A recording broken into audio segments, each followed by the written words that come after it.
Hello, you're about to hear the third of 5 podcasts that I've been making recently, all from a quick trip around Europe on Interrail.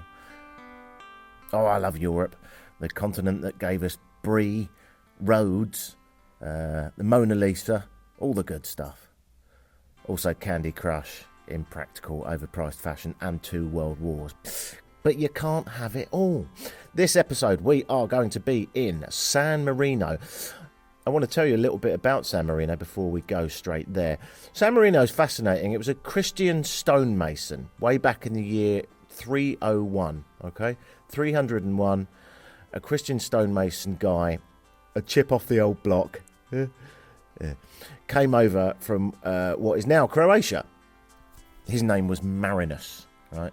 So Marinus came over from Croatia, hung out on the beach at Rimini, but rather than drinking Prosecco while sitting in one of the many inflatable unicorn options that Rimini has to offer, he did stonemasonry and a lot of religion. He later became deacon and was ordained by the Bishop of Rimini. Now, things were going great at this point for our friend Marinus, and to celebrate, he did some more stone sculpting. He was really good at noses, probably.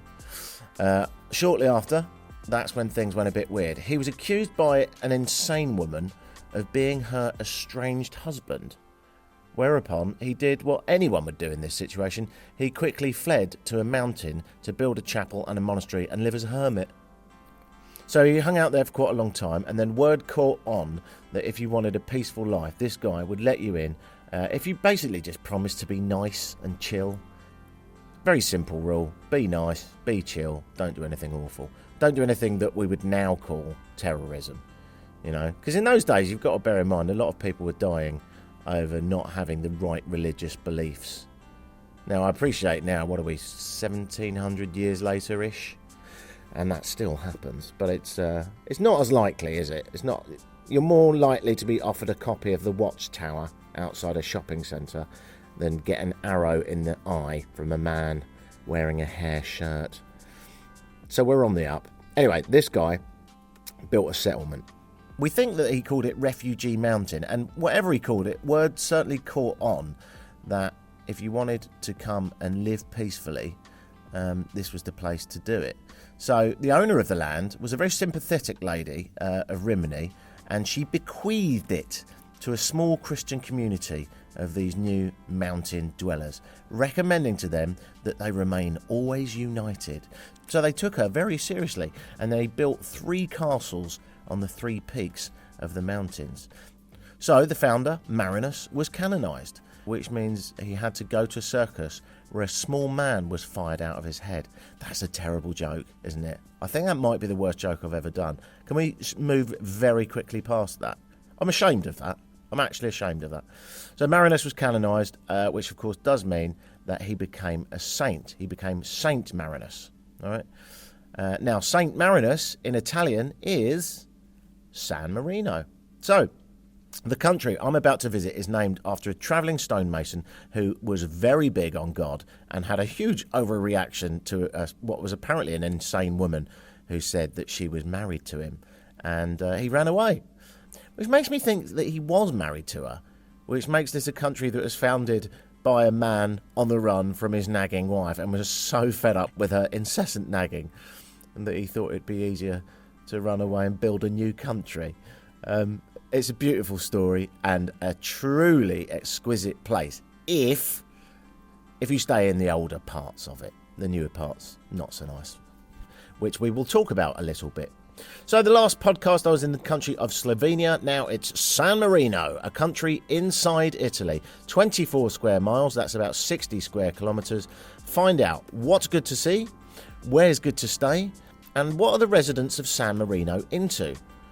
Coming up, guns, cars, tax avoidance, shopping malls, impossibly beautiful castles, and a parrot made of foam that repeats everything you say.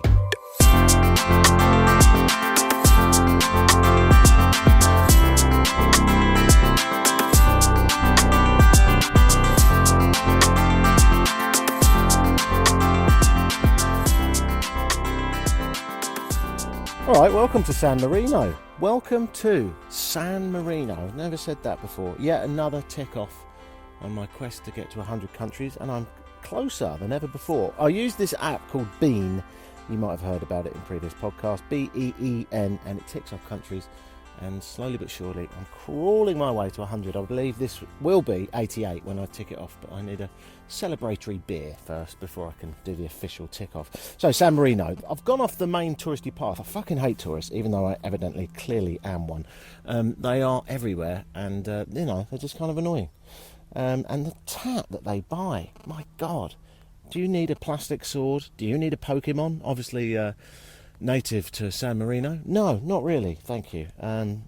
Just the absolute shite that's being sold to the thousands of tourists that pass me is quite inconceivable and not necessarily good for the planet. But, of all the things to get your knickers in a knot about, I'm not sure this is number one.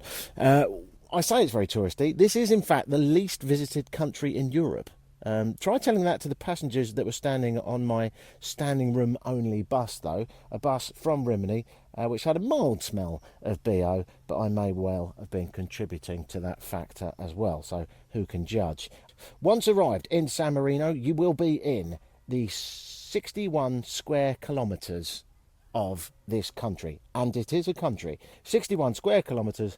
It is the fifth smallest country in the world.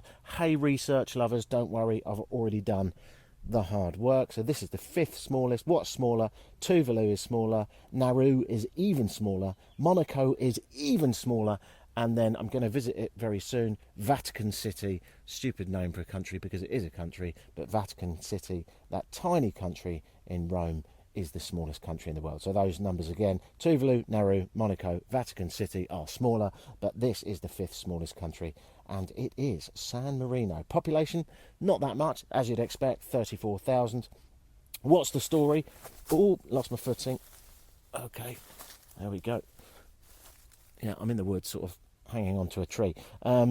What's the story? Well, pretty interesting story, really. 1200s. Let's go back there.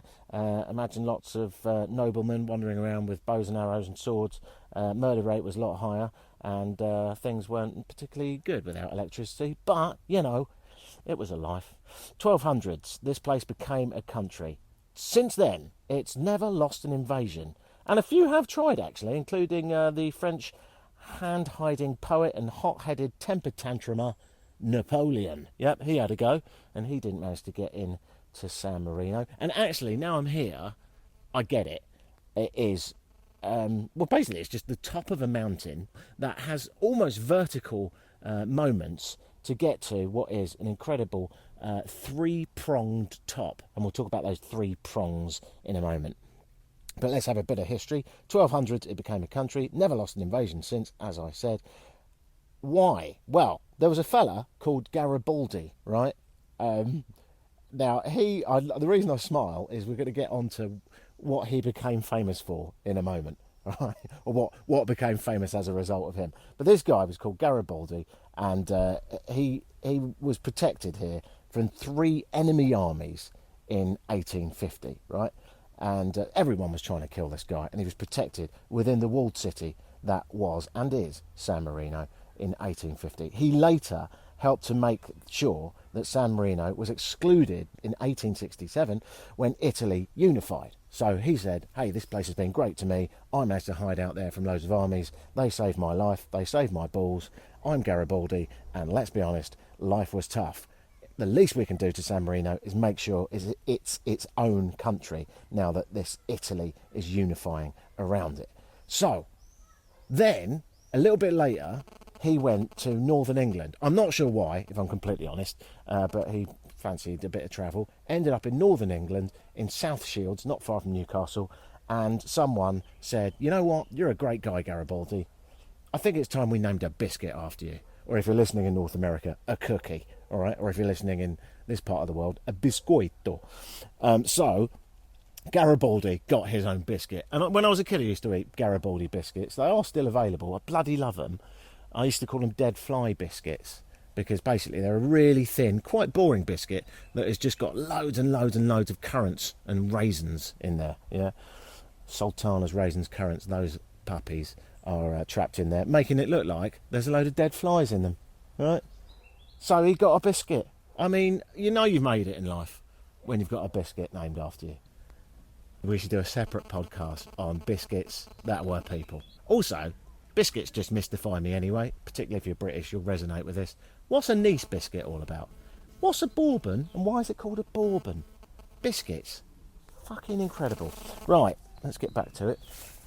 So, this fella, Garibaldi, he made sure that it wasn't unified as part of Italy. Well done, Garibaldi. Get yourself a biscuit. You did well. Now, the old town, the tourist attraction, basically 3 iconic towers. Also, they have made their way to be the national crest. They are on the flag, and they stand as a testament to the Republic's mighty resilience. If there was a San Marino historic movie, it would probably have Mel Gibson in it as the head honcho. Do you know what I mean? These guys wanted to keep hold of their freedom. That's his portfolio of work, isn't it? He's good at that. In fairness, that might be a bad choice, because I think he's been cancelled like so many people. Actually, I think he might have been cancelled for good reason, unlike many people. So, San Marino has been incredibly resilient. As I say, it's already wardened off many attempts at attack. So that's sort of ancient history, or quite old history at least. Let's move on to more present day stuff. It was neutral in World War II, a bit like, I don't know, Switzerland. As a result of it being neutral, 100,000 Italians from surrounding areas of Italy took refuge here. It's been quite a giving place. It's always had sanctuary for people on the run, particularly the surrounding Italians in World War II, as I say. So you could say the San Marino people are a good bunch. I don't know if they still are, but they certainly seem all right so far from the few that I've passed today. San Marino people are called as Samarinese. Samarinese, difficult to say, but that's who they are. And have any Samarinese people ever won an Olympic medal? Have San Marino ever been in the Olympics? Well, they've never won anything, but they have been in a few Summer Olympics. There are 2 Olympic athletes that have taken part in the Olympics for San Marino. They are Francesco Amici and Emanuela Felicini, I think. Felici. Emanuela Felici. It's quite difficult to do anything Italian without using your hand, as I'm witnessing as I speak. Just does come rather naturally. Anyway, those people, who apparently have just slightly changed their names, but let's not get bogged down in detail, they actually were in the Olympics a couple of times. Didn't quite get medals, but they were in it for shooting, of all things. I didn't even know this. Shows how naive I am before I research these things. But actually, shooting is part of the Olympics. Not sure how I've never noticed that, but basically it's clay pigeon shooting, and the Samarinese are very good at it. So, although not quite good enough to get a gold medal, but you know, they're not exactly the size of China. I wasn't particularly impressed coming into San Marino. As soon as you cross the border from Italy, basically it looks a bit dodgy, really, like a lot of border towns, but this one looked proper dodgy. The first thing you see is a closed casino, then you see a pretty shady strip club, then you see an industrial estate, and then you see hay bales as it goes back out into fields. And you're like, okay, cool and all that, but where's the history, big man? Show me the old stuff. But you're fairly soon, probably about 5-10 minutes later, congratulated when you get off that bus at its final stop, and you and a fair few thousand tourists walk up to see those 3 amazing peaks that are essentially castles of their own.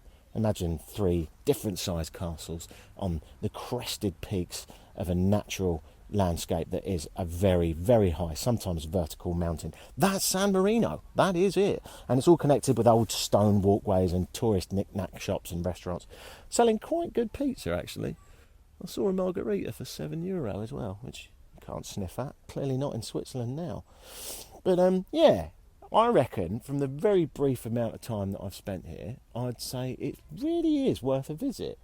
I'm quite impressed so far. I'm going to grab a beer and do my tick off. Every time I come to a new country, I tick it off with the Bean app, and it's an extremely satisfying moment in any visit. So as I leave this wooded land with the birds tweeting away next to me and the occasional noise of a rather chubby American coughing in the distance, I will be reunified back on the tourist trail and back up to those peaks, and I'll probably grab myself a beer on the way. So far, have to say, San Marino, great. don't stay outside this walled bit. It's very expensive to stay inside this bit, but everything outside it just looks like a very run-down industrial estate. So if you're going to come here, do stay in Rimini and get the bus in. It only costs €6 to get the bus in and €6 to get it back. Or if you want to rent a scooter, you can do that and get your own way up here. I really would not stay in San Marino outside these walls, and if you're going to stay in this central bit, then you're going to be paying hundreds and hundreds of euros. Whereas in Rimini, €60 a night, maybe in with a beach view, can't go wrong. So, great part of the world, get yourself down here. I'm a big fan of this new and tiny little country, the 5th smallest in the world. This is San Marino. And because I have no idea about San Marino music, let's explore just a little snifter now of the San Marino National Anthem.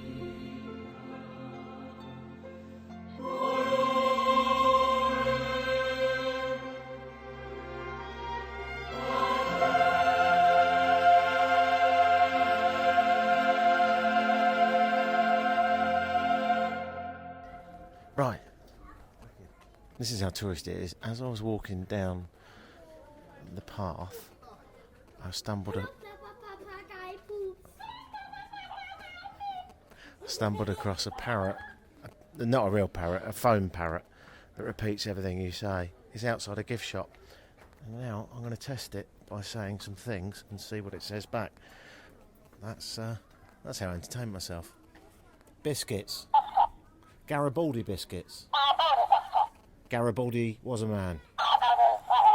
Garibaldi biscuits. Biscuits. Biscuits. It's not even...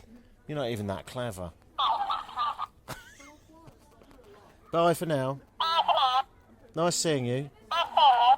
Podcast. Vinnie White. That's a deeply intellectual conversation. Do you know that every time it said anything, it flapped its wings? And that's what you pay your €15 for. If you do get here to San Marino, I very much advise the foam parrot with flapping wings. You know, when you think of Italy, you quite often think about all the stereotypes of Italy. And if someone said to me, what do you expect to find when you're walking down the beach of Rimini? I've been calling it Rimini for years, but Rimini. If someone said, what do you expect to find as you're walking down the beach? I'd say, I don't know, families, probably some grandmothers, playing children, a big, close-knit, tight family unit, probably eating, I don't know, pizza? Is that too stereotypical? And then I'd say something like, I presume they'd be drinking Moretti beer. And then I'd say at sunset they'd probably all get together and dance around on the beach to some Italian classics. And then someone would probably walk in and say, it's not even like that. God, that's so stereotypical. Well, let me tell you something. It fucking is like that. It's exactly like that. That is exactly the thing that is happening as I speak. And it's absolutely tremendously marvellous.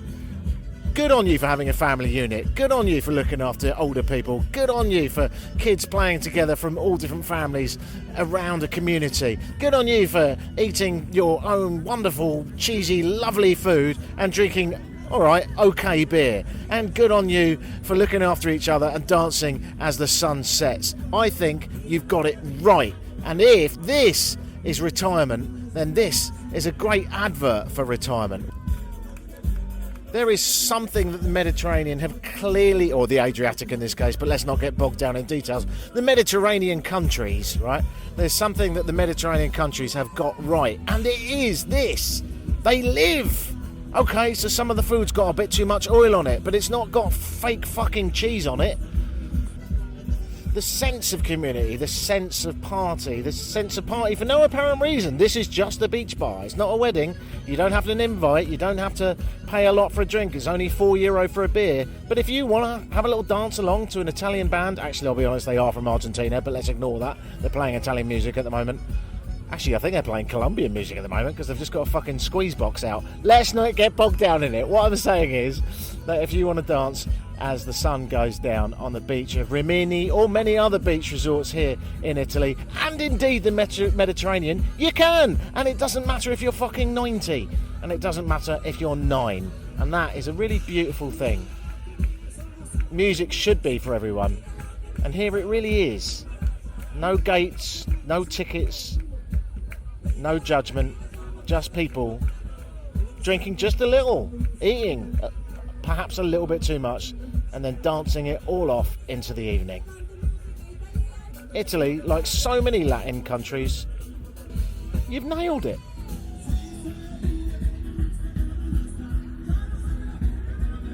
Prosecco's €5 a glass, by the way, but they do fill it up as much as the beer, so if it's value for money you want, Prosecco is what you need. That's the Brit in me. You can't leave it at home. Hey!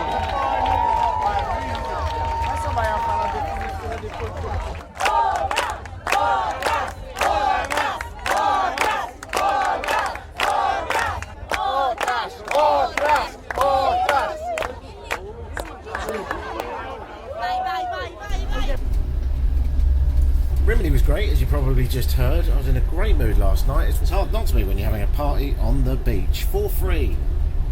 What a wonderful evening that was. And then had lobster pasta. Oh, I'm spending a bit too much money. I'll have to work quite hard quite soon, but for now, I'm living the dream. Now then, where am I going? I'm going to Rome. I'm going to Rome so that I can visit Vatican City. But in the meantime, I did learn a little bit more about San Marino, which I wanted to tell you now. And basically any excuse to not go and sit down next to a very large man eating last night's fish. So yeah, a couple of things about San Marino that I've learned in further research. I did see quite a lot of shopping malls, even though I didn't go to any, on the outskirts of San Marino, just as you cross the border in from Italy. And I now know why. 9.5% tax rate. And in Italy, it's 25%. So 9.5% on your handbags and your glad rags instead of 25% in neighbouring Italy means a lot of people just go in there to do the shopping.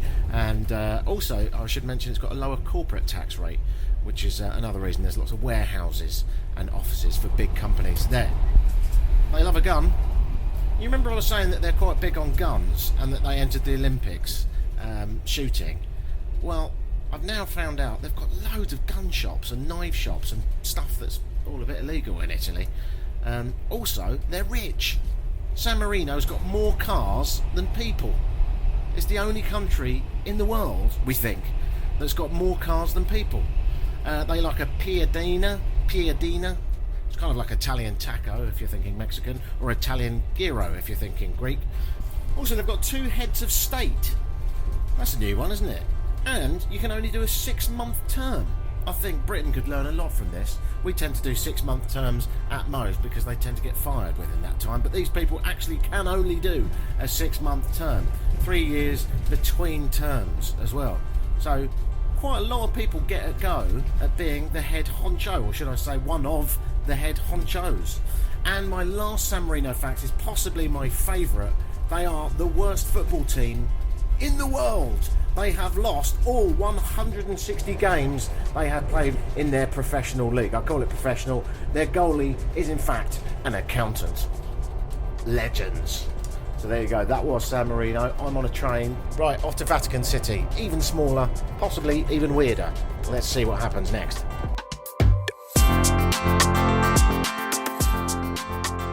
Thanks so much for listening to this podcast about country 88 on my quest to get to 100 countries. That was San Marino. If you like this podcast, go to vinnywhite.co.uk and send me $500 or a boat. Next up, the smallest country in the world. Here's a ditty about a place that's not shitty. It's tiny and bitty, it can be gritty. The uniforms are pretty, the history is not witty. To not go would be a dramatic pity. It's Vatican City. That's next in your feed. Do get in touch. My name is Vinny. Cheers. This was mixed and produced in the UK by WeMakePodcasts.uk.